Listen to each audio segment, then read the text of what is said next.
शरद लखोटिया जी जुड़ चुके हैं। डॉक्टर साहब, सबसे पहले आपका बहुत बहुत स्वागत खबरफाश पर।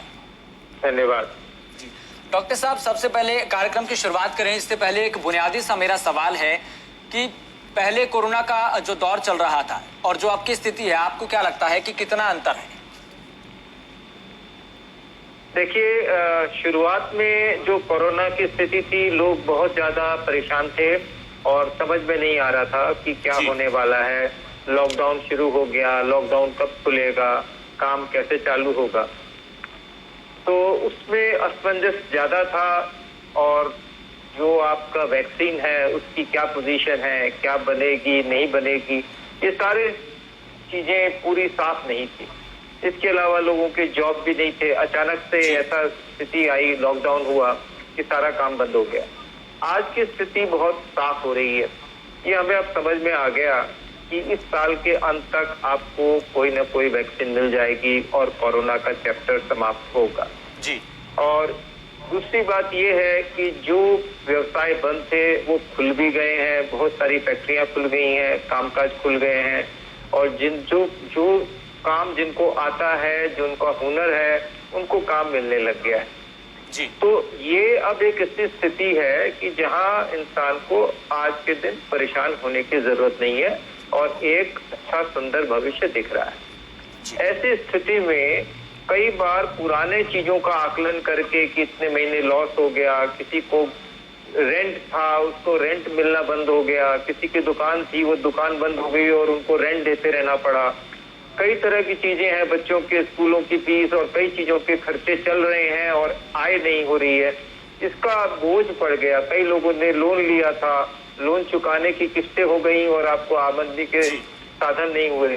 तो ये सब चीजें चिंता का कारण हो सकती हैं और ये टाइम है कोरोना का जब आपको अपनी मानसिक स्थिति को बहुत अच्छा रखना है, क्योंकि आपको इम्यूनिटी बढ़ानी है और इम्यूनिटी के लिए बहुत जरूरी है कि आप मानसिक रूप से किसी भी तरह से परेशान और घबराहट में न रहें। डॉक्टर साहब, जिस तरीके से रहती है, काम करती है, तो उसको अपने जीवन में किस तरीके से सुधार लाना चाहिए और अगर कोई बच्चा है तो उसको अपने जीवन में कैसे सुधार लाना चाहिए, दिनचर्या कैसी होनी चाहिए? देखिए, ये सबसे इम्पोर्टेंट टाइम है आपको अपनी हेल्थ और इम्यूनिटी को बढ़ा के रखने का। देखिए, इसके दो कारण है बड़े। एक तो कारण ये है कि अब आज का आपका जो पहले का एक बहुत ऐसा दौर था कि टाइम नहीं है, भागम भाग चल रही है जी। आज उस चीज से छुटकारा होके, क्योंकि आपको ज्यादा जाने के ऑप्शन ही नहीं है। या तो वर्क फ्रॉम होम है या आपको वर्किंग प्लेस जाना तो वहां जाना, बाकी आपके सोशल जाना, मॉल में घूमना, कहीं और जगह सैर सपाटे पे जाना, ये तो सब बंद है। तो ऐसी स्थिति में आपके लिए ये समय को वेस्ट नहीं करना है। अपनी हेल्थ के ऊपर और अपनी हैप्पीनेस के लिए आपको कंट्रीब्यूट करना है। कोरोना का टाइम वैसे भी मांगता है कि आपकी इम्यूनिटी स्ट्रांग हो। तो मानसिक रूप से अगर आप अपने आप को स्वस्थ रखना चाहते हैं तो आपको योगा, प्राणायाम, आसन, एक्सरसाइज, वॉक, ये सारी चीजें शुरू कर देनी है। खान पान में आपको जंक फूड न खा के घर का बना हुआ खाना खाएं। जो लेडीज हैं उनके लिए थोड़ा काम बढ़ गया है, क्योंकि घर के काम बढ़ गए हैं, नौकरानियां छोड़ दी गई हैं, तो क्योंकि बाहर का कोई ना आए घर में, तो मध्यम वर्गीय लोगों के भी आज उनको काम बढ़ गया है, सारा काम घर में करना है। कुछ लोग जो हेल्पफुल होते हैं, बच्चे और हस्बैंड उनके, वो अगर हाथ बटाते हैं तो ठीक है, नहीं तो गृहिणियों का काम बढ़ गया है। अब ये काम बढ़ गया है, उससे परेशान ना हो, रेस्ट बराबर लेते रहें और आप भी अपना जीवन शैली बहुत आनंद पूर्वक करें और डिस्ट्रीब्यूट करें वर्क को। घर में आपस में सभी लोगों का एक ऐसा समय आया है जब आपको भागीदारी करनी है कामकाज से लेके हर चीज में, और इसको एंजॉय करते हुए करना। इससे आपस में सामंजस्य भी बढ़ेगा, प्रेम प्यार भी बढ़ेगा और काम करने से आपका शरीर भी बेहतर रहेगा। काम करने से कभी आदमी बीमार नहीं हुआ है। जो काम काज करता रहेगा उसका शरीर भी चलता रहेगा, जो बैठा रहेगा खाली उसको तकलीफ है। इसके बावजूद लेडीज के लिए एक्सरसाइज करना, योगासन करना, ये बहुत जरूरी है। मानसिक रूप से खुश रखना, ये खुश रखना अपने आप में एक कला है।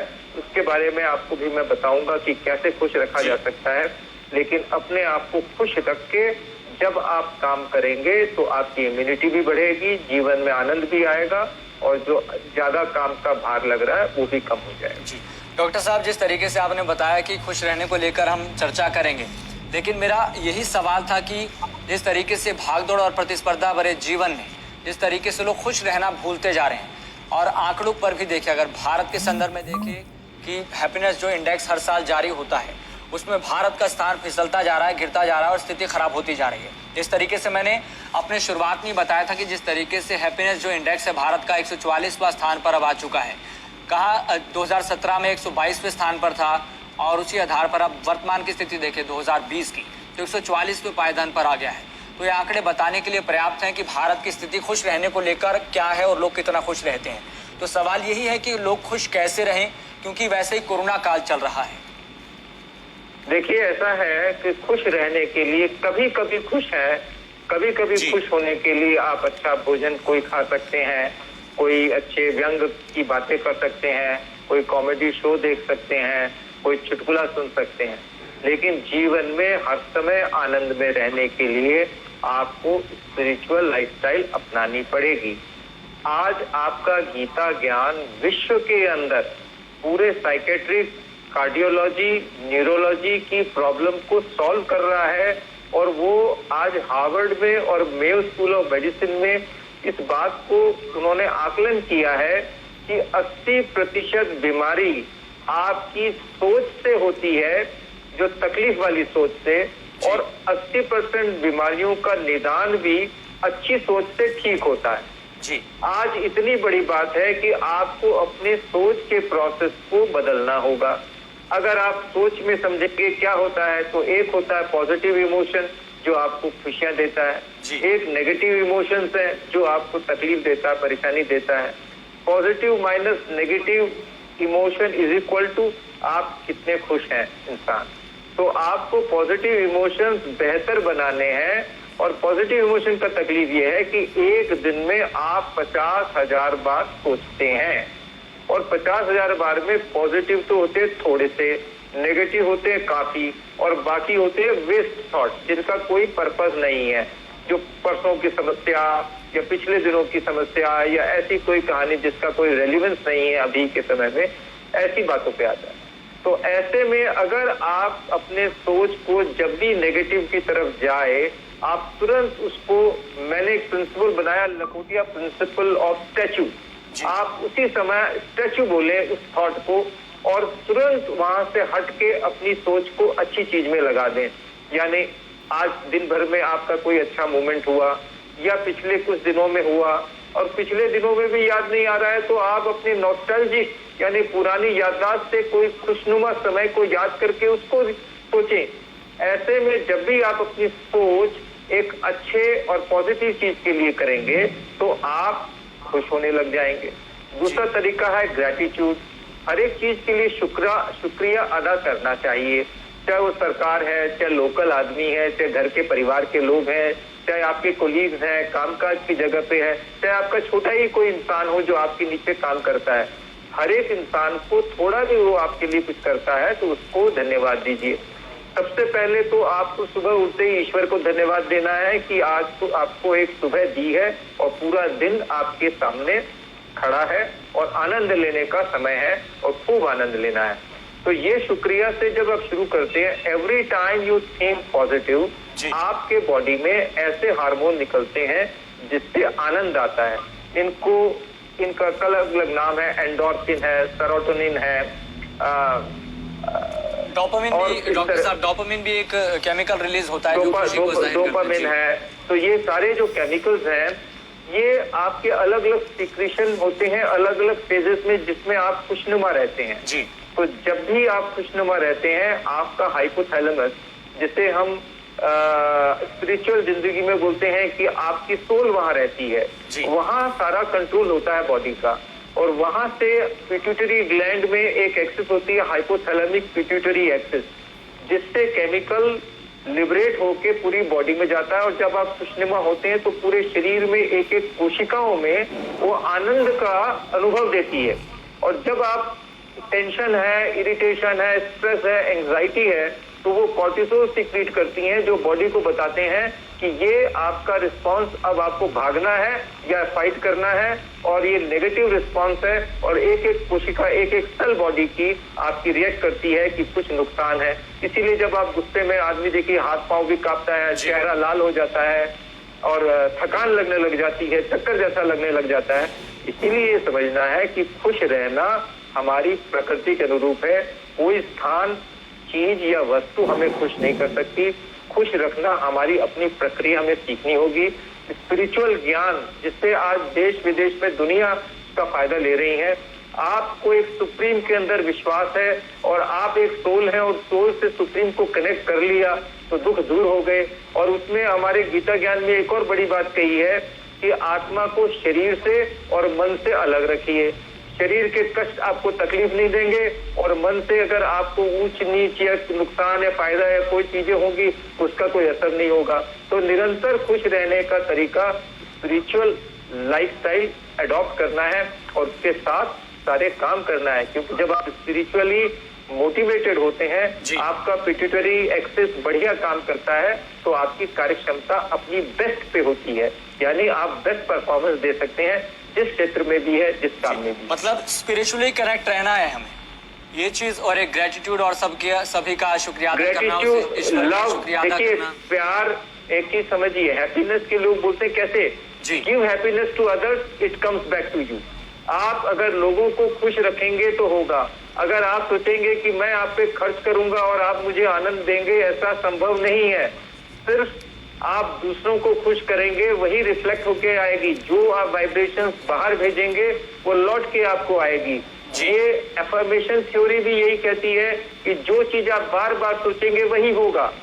आज एक बहुत बड़ी बात है, ये गीता ज्ञान की कहानी एफर्मेशन, जो अमेरिका में एक ऐसा सेंटेंस बनाया जिससे बहुत लोगों ने कैंसर तक की बीमारियों को पछाड़ दिया और ठीक हो गए। वो कहानी है, day by day in every way I am getting better and better. ये बात वाक्य बोल बोल के लोगों ने अपनी कैंसर की बीमारियों को ठीक किया है, ये डॉक्यूमेंटेड है। इसका मतलब है कि आपकी मानसिक एफर्मेशंस, आप जो सोचते हैं वही होता है। ये सच्चाई है, ये गीता ज्ञान भी है और ये सारी इस चीजों का जुड़ाव हमारे सोचने पर निर्भर करता है कि हमारा थॉट प्रोसेस कैसा है, हमें पॉजिटिव सोचना है। अगर आप पॉजिटिव सोचेंगे, हमारे साथ एक कॉलर जुड़ चुके हैं, हम उन कॉलर का एक सवाल ले लेते हैं। हमारे साथ जुड़ गए हैं गुरुबीर दिल्ली से। गुरुबीर, सबसे पहले आपका बहुत बहुत स्वागत, और आपका सवाल क्या है? साहब, मेरे पैरों में तकलीफ है जी। गुरुबीर, आज का जो हमारा विषय है स्वस्थ कैसे रहें और खुश कैसे रहें, इससे संबंधित अगर आपका कोई सवाल है तो आप पूछ सकते हैं। हाँ जी, मुझे अच्छे बीमारी है, ये क्यों हो रही है, मुझे ये बताओ। अच्छा देखिए, ऐसा है, मैं आपको एक बात बताता हूँ। आपकी जो तकलीफ है ये काफी समय की है, जो मैं समझ रहा हूँ, और उसका एक स्पेशलिस्ट का इलाज होना है। जो आप अपने घर में कर सकते हैं वो पहला काम है मेडिटेशन करना। मेडिटेशन की एक विधि है जिसे आप YouTube या कई जगह से आप देख सकते हैं, डाउनलोड कर सकते हैं। जब आप मेडिटेट करते हैं और सुप्रीम यानी ईश्वर यानी अल्लाह, जो भी जिसको भी आप मानते हैं, वहां से जब आप कनेक्ट होते हैं तो आप एक अपार शक्ति के स्रोत को आप अपने आप में महसूस कर सकते हैं और वही आपकी बॉडी के अंदर हीलिंग करता है। तो मेडिटेशन आज के दिन कार्डियोलॉजी में यानी हार्ट के स्पेशलिस्ट, आज के दिन हर एक स्पेशलिटी यानी न्यूरोलॉजी में, हर जगह डायबिटीज में, हाइपरटेंशन में, बहुत सभी तरह की बीमारियों में कहा गया है कि मेडिटेशन एक प्रामाणिक तरीका है। लेकिन मेडिटेशन में हमारा मन नहीं लगता, हम चाहते हैं कि एक दवाई की गोली खा ले और ठीक हो जाए, ये संभव नहीं है। तो आप मेडिटेशन अपने तरफ से करिए, साथ साथ में इलाज करिए, फायदा होगा। इलाज तो बस वही है, सब योगा करता हूँ, चप्पल भरते हूँ, और उसके साथ डाइट का भी एक रोल है, तो वो बहुत डाइट सुबह से शाम रोटी खाता हूँ, 4 सुबह 4। आपको एक स्पेशलिस्ट कंसल्टेंट से उनसे बात करनी होगी और अपनी लाइफ के अंदर खुशी लेना होगा। खुशी रखने के लिए आपको शरीर को अपने अलग करके आत्मा से आप अपने संस्कारों को समृद्ध करिए और अपने जीवन में आपने हो सकता है कुछ कमियां रखी हो और समय पे आपने पूरा ध्यान नहीं दिया हो, अब आप ईश्वर से कनेक्ट होकर उससे आनंद लीजिए। पहले मैंने पहलवानी तरीका था, मैंने पहलवानी करता था। ये सुशील कुमार जो बादोले का वो मेरे दोस्त है जी। कोई बात नहीं, अब आप इसको जब आप मेडिटेट करेंगे तो आपको कष्ट महसूस भी कम होगा और आपको खुशियां आपके जीवन में लौट के आएंगी। चलिए गुरुवीर, बहुत बहुत धन्यवाद सवाल पूछने के लिए। धन्यवाद। हमारे साथ एक और कॉलर जुड़ चुके हैं, मोहनलाल सिरसा से। मोहनलाल, आपका सवाल क्या है? हाँ जी, मोहनलाल जी, आपका सवाल क्या है? मेरा सवाल ये है भी जो आजकल अंधविश्वास चल रहा है, हर एक नीम हकीम कोरोना की दवाई दे रहा है, इससे कैसे बचा जाए और इम्यूनिटी बढ़ाने के लिए क्या किया जाए? देखिए, एक तो नीम हकीम से बच के रखें और आपको जो नॉर्मल आप खाना खाते हैं, देखिए अलग अलग प्रांत के लोग अलग अलग खाने के आदी हैं। जो आपका नॉर्मल खाना सहज जो पचता है वही खाना खाइए, प्रसन्न रहिए। प्रसन्नता से बढ़कर इम्यूनिटी बूस्टर कोई भी चीज नहीं है। न्यूट्रिशन आपका जो आप रेगुलर खाते हैं, जितनी रोटी जैसा आपने साफ रखी, आप मिर्च मसाला तेल की तली हुई चीजें, जंक फूड, ये सब चीजें नहीं खानी है। इसके अतिरिक्त देखिए जो चीजें बिल्कुल अच्छी हैं, जैसे तुलसी पत्ता आप लीजिए, हल्दी का सेवन कीजिए, अदरक का सेवन कीजिए, लहसुन का सेवन कीजिए, ये प्रामाणिक चीजें हैं। और अदरक लहसुन है जो अभी गर्म नहीं है कुछ?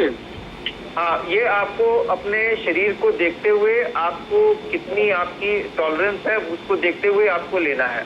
इसीलिए मैंने कहा कि वो कोई भी क्वांटिटी इतनी नहीं लेनी जो जिस। धन्यवाद जी, बहुत बहुत आपने बहुत बढ़िया हमारी जिज्ञासा को शांत किया, बहुत बहुत धन्यवाद। चलिए मोहनलाल जी, बहुत बहुत धन्यवाद सवाल पूछने के लिए। डॉक्टर साहब, एक सोशल मीडिया के जरिए एक दर्शक ने सवाल पूछा है कि खुश रहने का मतलब क्या है? क्या ज्यादा धन अर्जित कर लेना, तमाम तरीके की सुविधाओं से लैस हो जाना, विलासिता में जीना, तो खुश रहने का असली मकसद है क्या और मतलब है क्या? देखिए अगर पैसे से आदमी खुश हो जाता तो जितने लोगों की बड़ी कोठियां और बड़ी गाड़ी है वो रोज उसी को देख देख के आनंद में रहते।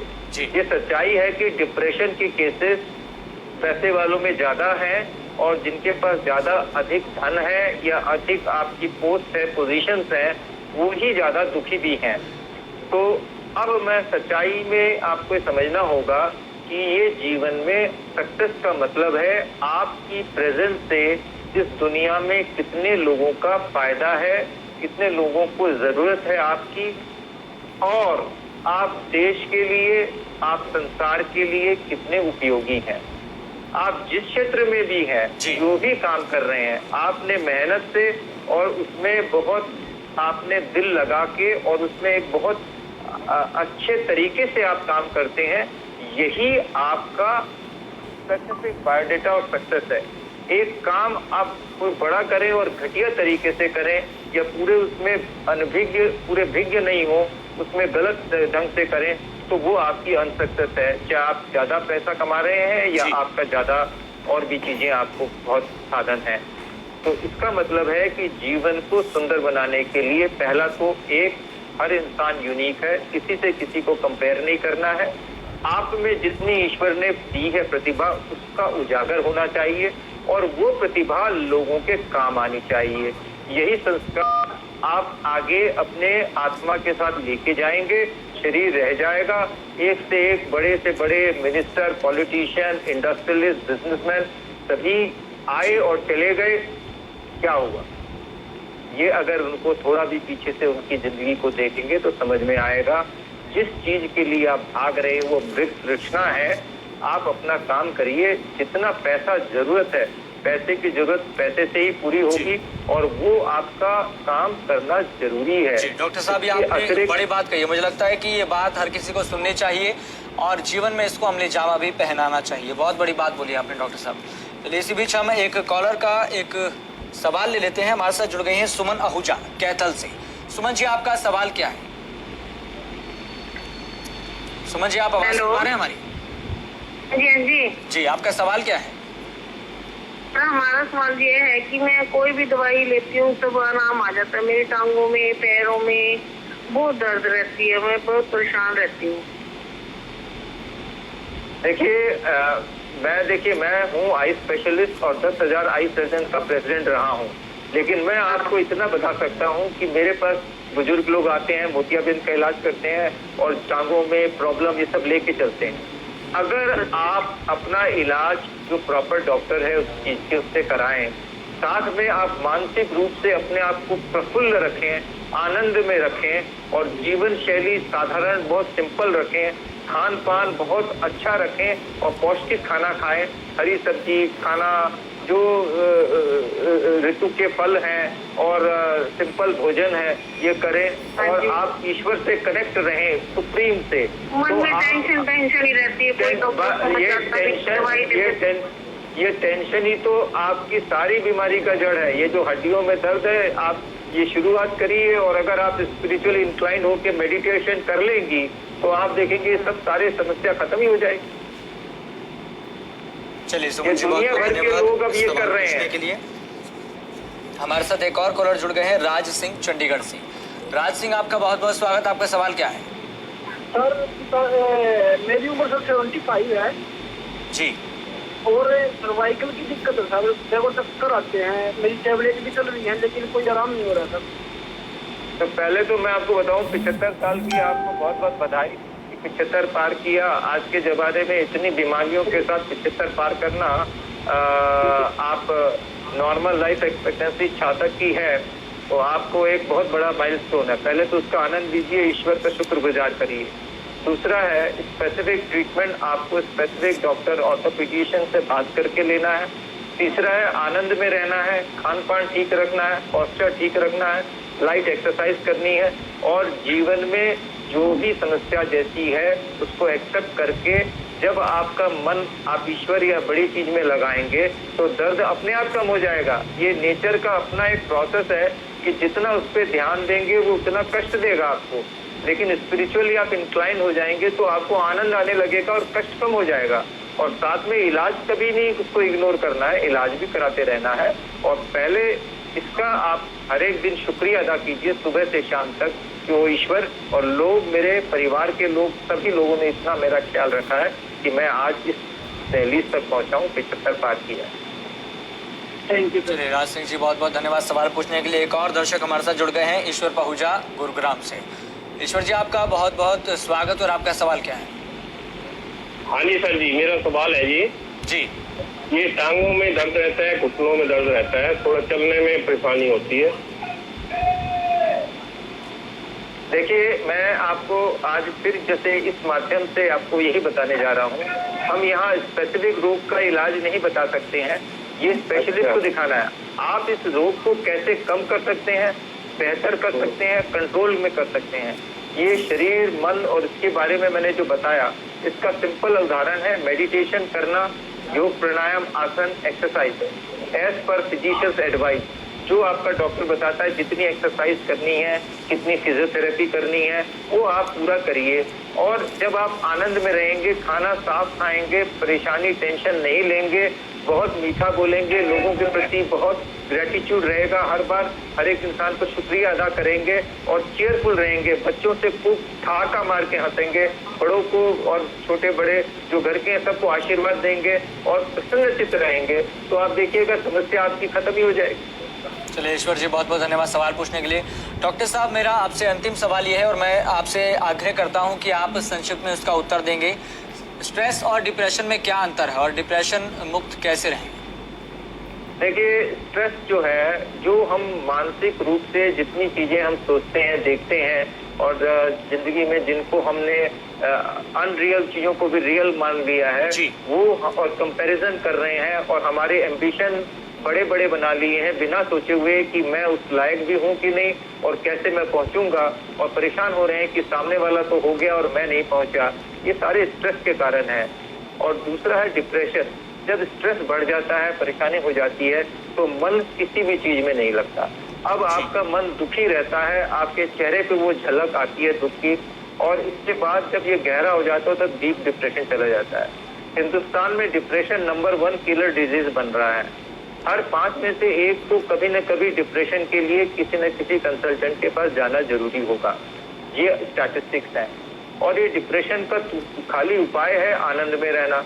आनंद में कोई चीज या कोई सामान या कोई चीज अगर ऐसी होती कि इससे आनंद आ जाएगा तो सभी वो पैसा इकट्ठा करके वही चीज खरीदते। लेकिन आनंद के लिए सबसे बड़ी बात है कि आनंद लोगों को देना, मेडिटेशन करना, ईश्वरीय शक्ति या जो भी सुप्रीम है जिसपे आप मतलब मेडिटेशन करना चाहिए और योगा करना चाहिए, इससे हम स्वस्थ भी रहेंगे और खुश भी रहेंगे। चलिए डॉक्टर साहब, बहुत बहुत धन्यवाद आपका जुड़ने के लिए, तमाम सवालों के जवाब देने के लिए। आप जुड़े, आपने सभी दर्शकों के उत्तर भी दिए और उम्मीद यही है कि सभी को संतोषजनक उत्तर मिले होंगे। फिलहाल इतना ही, मुझे दीजिए इजाजत और देखते रहिए खबर फास्ट।